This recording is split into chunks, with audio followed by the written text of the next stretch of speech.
তেওঁৰ মধুৰ ব্যৱহাৰে মুগ্ধ কৰিছিল মোক। সকলোৰে কথা পাহৰিলেও মোৰ তেওঁৰ কথা মনত আছে।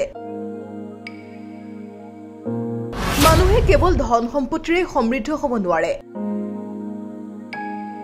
মানস ৰবীনৰ প্ৰশংসাত পঞ্চমুখ এগৰাকী বিদেশী পৰ্যটক। ঘটনাটো 2018 চনৰ। এগৰাকী বিদেশী পৰ্যটক ষ্টেফানিয়ে অসম ভ্ৰমণৰ সময়ত শিৱসাগৰৰ ৰঙালী উৎসৱত উপস্থিত আছিল। ৰাজ্যৰ বহু প্ৰতিষ্ঠিত শিল্পী উপস্থিত থকা অনুষ্ঠানটো তেওঁ অতি আনন্দ মনেৰে উপভোগ কৰি আছিল।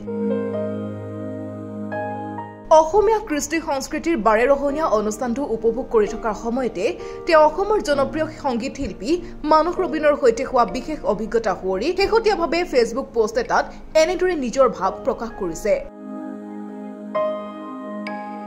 ফেচবুক পোষ্টত তেওঁ লিখিছে যে তেওঁ বহুতৰে মাজত মানস ৰবীনৰ যি নম্ৰতা, সৰলতা আৰু মধুৰ ব্যৱহাৰ তাত তেওঁ বাৰুকৈয়ে মুগ্ধ হৈছে।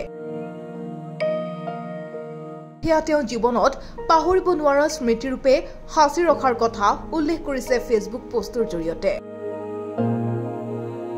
নিউজ ডেস্ক, প্ৰতিবিম্ব লাইভ।